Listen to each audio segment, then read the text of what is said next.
പുഴ സംരക്ഷണത്തിന് നേരത്തെ ഇപ്പോൾ തന്നെ നിലവിൽ തന്നെ സംസ്ഥാനത്ത് നിയമമുണ്ട്. പുഴകളിൽ മാലിന്യം തള്ളുന്നത് കണ്ടെത്തിയാൽ പിഴ ശിക്ഷിക്കാനൊക്കെ വകുപ്പുകൾ ഓൾറെഡി അവിടെ ഉണ്ട്. അപ്പോൾ അതുണ്ടായിരിക്കെ ഈ വനംവകുപ്പ് വേറൊരു നിയമം കൊണ്ടുവരേണ്ടതുണ്ടോ, അല്ലെങ്കിൽ വനനിയമ ഭേദഗതി ഇത് ഉൾപ്പെടുത്തേണ്ടതുണ്ടോ എന്നുള്ള ചോദ്യം വരുന്നുണ്ട്.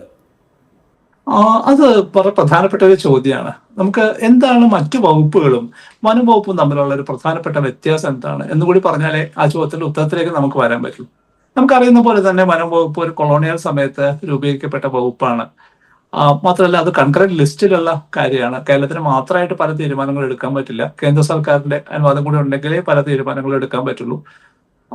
മാത്രമല്ല അത് നാട്ടിലെ ജനങ്ങളുമായിട്ട് പലപ്പോഴും വഴക്ക് കൂടേണ്ട, എതിരിടേണ്ട ഒരു ഡിപ്പാർട്ട്മെന്റ് ആയിട്ട് പലപ്പോഴും അത് നിൽക്കാറുണ്ട്. അതിനൊക്കെ പ്രധാനപ്പെട്ട ഒരു കാര്യം നമ്മൾ മനസ്സിലാക്കേണ്ടത് വെച്ചാല് മലയോര മേഖലയില് കാടിനോട് ചേർന്ന് മനുഷ്യർ ജീവിക്കുന്ന പ്രദേശങ്ങളില് ഇടപെടുന്ന ഏക ഡിപ്പാർട്ട്മെന്റ് ഫോറസ്റ്റ് ഡിപ്പാർട്ട്മെന്റാണ്. അങ്ങോട്ടേക്കൊന്നും റവന്യൂ ഡിപ്പാർട്ട്മെന്റിന്റെയോ കൃഷി വകുപ്പിന്റെയോ അല്ലെങ്കിൽ ആനിമൽ ഹസ്ബൻഡറിന്റെയോ നോട്ടം പോലും എത്തൂല.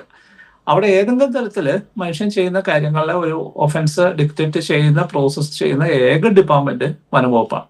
സത്യത്തിൽ ഈ തരത്തിലുള്ള നിയമങ്ങൾ ഇല്ലായിരുന്നെങ്കിൽ ഈ കാടുകളൊന്നും ബാക്കി ഉണ്ടാവില്ലായിരുന്നു. ഇതൊക്കെ പണ്ടേ ഇല്ലാതായി പോകേണ്ടതാണ്.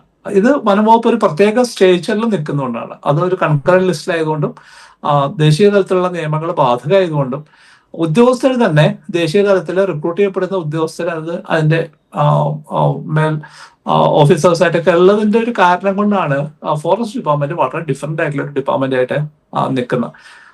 അത് സംരക്ഷിക്കുന്ന റിസോഴ്സ് എന്ന് പറഞ്ഞാൽ പലപ്പോഴും നമുക്ക് പറ്റുന്ന ഒരു തെറ്റെന്താ വെച്ചാല് ഈ വനംവകുപ്പും വനംവകുപ്പിലെ ഉദ്യോഗസ്ഥരും ചേർന്നിട്ട് സംരക്ഷിക്കുന്ന ഈ കാട് എന്ന് പറയുന്ന ഒരു ആവാസ വ്യവസ്ഥ ഇത് സത്യത്തിൽ നമുക്ക് വേണ്ടി അവർ ചെയ്യുന്ന ഒരു ജോലിയാണ്.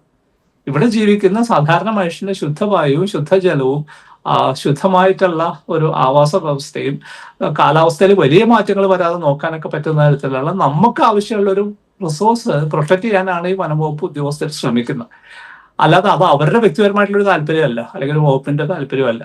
ആ നിലക്കുള്ള ഒരു തിരിച്ചറിവിലേക്ക് നമ്മൾ മാറേണ്ടതായിട്ടുണ്ട്. ഇപ്പൊ താങ്കൾ സംസാരം തുടങ്ങുന്ന സമയത്ത് തന്നെ സൂചിപ്പിച്ച പോലെ ഏത് തരത്തിലുള്ള നിയന്ത്രണം വനവുമായിട്ട് ബന്ധപ്പെട്ട് വന്നാലും അതിനെ നെഗേറ്റ് ചെയ്യുന്ന, അതിനെ വേണ്ടാന്ന് പറയുന്ന, അതിനെ നിഷേധിക്കുന്ന ഒരു പരിസ്ഥിതിക്ക് പൂർണ്ണമായി വിരുദ്ധമായിട്ടുള്ള ഒരു സെൻസിബിലിറ്റി കേരളത്തിൽ വളർന്നു വരുന്നത് വളരെ ഭയത്തോടുകൂടി മാത്രമേ നോക്കി കാണാൻ പറ്റുള്ളൂ.